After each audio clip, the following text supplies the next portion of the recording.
Video ini dibuat untuk memenuhi tugas ulangan tengah semester mata kuliah Perkembangan Kurikulum SD dari dosen Ibu Febrianti Yuli Satriani SPDI MPD.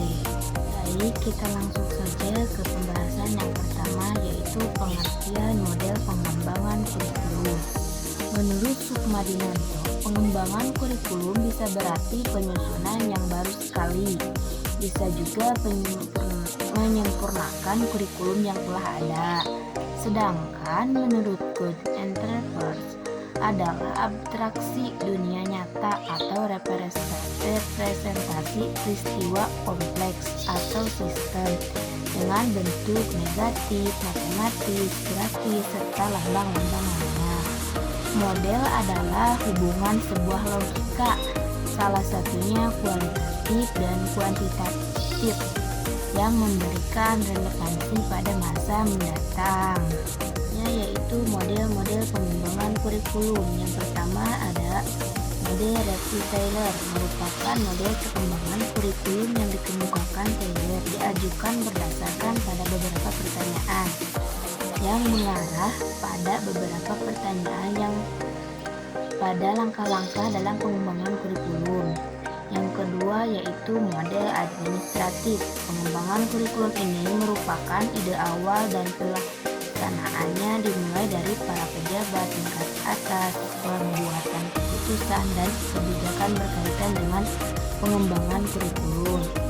Yang ketiga ada model grassroots. Pengembangan kurikulum ini merupakan kebalikan dari model administratif. Model grassroots merupakan model pengembangan kurikulum yang dimulai dari arus bawah atau dari bawah ke atas. Model demonstrasi menurut Smith, Stanley, and Short, dan dua bentuk model pengembangan ini yaitu yang pertama sekelompok guru dari satu sekolah atau beberapa sekolah yang diorganisasikan dan ditunjukkan untuk melaksanakan suatu uji coba atau eksperimen suatu kurikulum. Masih dalam model perkembangan kurikulum. Yang kedua, dari beberapa orang guru merasa kurang puas tentang kurikulum yang sudah ada. Kemudian mereka mengadakan eksperimen, uji coba, dan mengadakan pengembangan secara mandiri. Pada dasarnya, guru melakukan pencobaan yang belum pernah ada sebelumnya dan merupakan pengembangan kurikulum yang baik dari yang telah ada sebelumnya.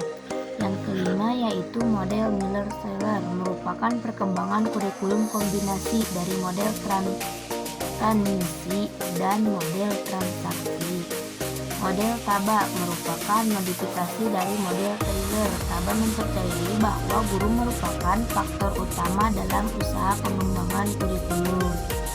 Yang ketujuh yaitu model Beacon, merupakan pengembangan kurikulum meliputi 5 tahap, yaitu menentukan area wilayah yang dicakup oleh kurikulum, menetapkan personalia, organisasi dan prosedur pengembangan kurikulum, implementasi kurikulum, evaluasi kurikulum. Selanjutnya yaitu pengorganisasian kurikulum. Organisasi kurikulum adalah struktur program kurikulum yang berupa kerangka umum program-program pengajaran yang disampaikan kepada peserta didik atau pembelajaran yang ditetapkan.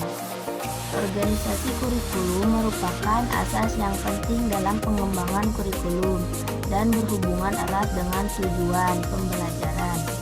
Sebab menentukan isi pembelajaran, organisasi kurikulum berdasarkan mata pelajaran dibedakan atas 4 pola, yaitu mata pelajaran terpisah, mata pelajaran terhubung, Goals, kurikulum, kurikulum terpadu, kurikulum inti, dan eksperimen atau aktivitas kurikulum. Baik, yang selanjutnya yaitu kesimpulan. Banyak model digunakan dalam pengembangan kurikulum.